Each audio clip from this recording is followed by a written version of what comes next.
ఉండే కాగితం నోట్లు త్వరలోనే చరిత్రగా మారిపోనున్నాయా అంటే అవునని అంటున్నాయి బ్యాంకింగ్ వర్గాలు. దేశంలో నానాటికి పెరిగిపోతున్న నగదు డిమాండ్, నోట్ల తయారీ ఖర్చులను తగ్గించుకోవడానికి రిజర్వ్ బ్యాంక్ ఒక సంచలన నిర్ణయం వైపు అడుగులు వేస్తోంది. ఒకవైపు దేశంలో ప్లాస్టిక్ నోట్లను ప్రవేశపెట్టేందుకు ఆర్బీఐ తీవ్రంగా కసరత్తు చేస్తోంది. ఇటీవల పాట్నా, ముంబై నగరాల్లో జరిగిన ఆర్బీఐ సెంట్రల్ బోర్డు సమావేశాల్లో ఈ అంశంపైనే సుదీర్ఘంగా చర్చలు జరిగాయి. కాగితం నోట్లు త్వరగా పాడైపోతుండటంతో వాటి స్థానంలో లైఫ్ ఎక్కువగా ఉండే ప్లాస్టిక్ నోట్లను పైలట్ ప్రాజెక్టు కింద ప్రయోగాత్మకంగా త్వరలోనే మార్కెట్లోకి తీసుకురావాలని ఆర్బీఐ భావిస్తోంది.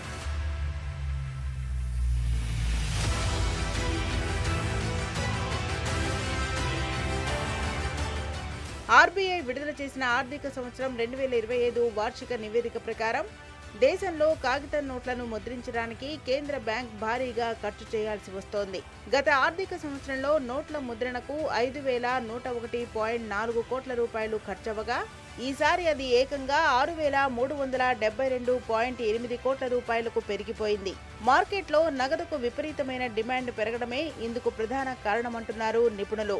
అయితే కాగితంతో పోలిస్తే ప్లాస్టిక్ నోట్ల ముద్రణకు అయ్యే ఖర్చు దీర్ఘకాలంలో చాలా తక్కువని ఆర్థిక నిపుణులు చెబుతున్నారు. ప్రస్తుతం మన దేశంలో ఉన్న ఏటీఎం మిషన్లు కూడా ఎంతో అడ్వాన్స్డ్ గా మారాయని, ఈ ప్లాస్టిక్ నోట్లను సులభంగా గుర్తించి బయటకు పంపే సాంకేతికత వాటిలో ఉందని ఆర్బీఐ వర్గాలు చెబుతున్నాయి.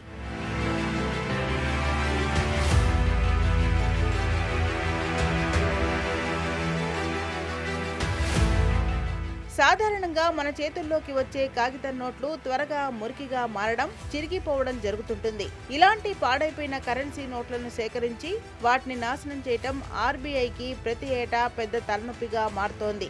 ఒక్క 2025 ఆర్థిక సంవత్సరంలోనే ఆర్బీఐ దాదాపు 23.8 బిలియన్ల పాడైపోయిన నోట్లను మార్కెట్ నుంచి వెనక్కి తీసుకుని ధ్వంసం చేసింది. గతేడాదితో పోలిస్తే ఇది 12.3% ఎక్కువ.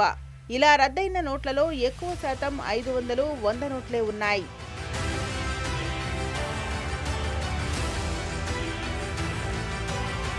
దేశంలో డిజిటల్ పేమెంట్లు ఊపందుకున్నప్పటికీ చేతిలో నగదు ఉంచుకోవాలనే జనం క్రేజ్ అస్సలు తగ్గలేదు. మే 15 నాటికి మార్కెట్లో చెలామణిలో ఉన్న మొత్తం నగదు విలువ ఏటా 11.5% వృద్ధితో 42.86 లక్షల కోట్ల రికార్డు స్థాయికి చేరింది. కాగితం నోట్ల కంటే ప్లాస్టిక్ నోట్ల ఆయుష్ చాలా ఎక్కువగా ఉంటుంది. కాబట్టి పదే కొత్త నోట్లను ముద్రించాల్సిన అవసరం ఆర్బీఐకి తప్పుతుంది. మార్కెట్లో 10, 20 వంటి చిన్న నోట్లకు ఎప్పుడూ భారీ డిమాండ్ ఉంటుంది. అయితే మొత్తం కరెన్సీలో వీటి వాటా కేవలం 1% కంటే తక్కువే.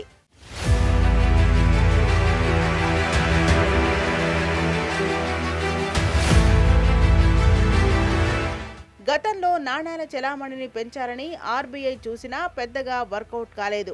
నిజానికి 2012 సంవత్సరంలోనే అప్పటి ప్రభుత్వం దేశంలోని 5 ప్రధాన నగరాల్లో 10 విలువైన 1 బిలియన్ ప్లాస్టిక్ నోట్లను ప్రయోగాత్మకంగా పరీక్షించింది. కానీ అప్పట్లో ఉన్న సాంకేతిక లోపాల వల్ల ఆ ప్రాజెక్టు మధ్యలోనే నిలిచిపోయింది. అయితే ఇప్పుడు 1 దశాబ్దం తర్వాత పరిస్థితులు పూర్తిగా మారిపోయాయి. టెక్నాలజీ ఎంతో అడ్వాన్స్ కావడంతో పాత సమస్యలన్నీ తీరిపోయాయని, అందుకే ప్లాస్టిక్ నోట్ల వైపు ఆర్బీఐ మొగ్గు చూపుతోందని అధికారులు అంటున్నారు.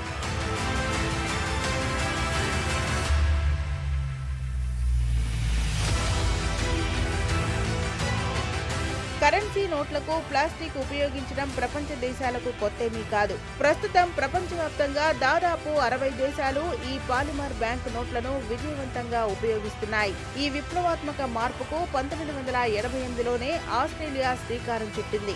ఆస్ట్రేలియా మొదటిసారిగా $10 ప్లాస్టిక్ నోట్ను ముద్రించింది. ఆ తర్వాత సింగపూర్, ఇండోనేషియా, థాయిలాండ్, మలేషియా వంటి ఆసియా దేశాలు కూడా దీనిని ఫాలో అయ్యాయి.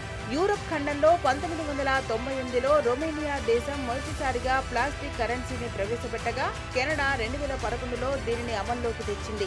అయితే ప్రపంచంలోనే అత్యంత శక్తివంతమైన అమెరికన్ డాలర్ మాత్రం పూర్తిగా ప్లాస్టిక్ కాదు.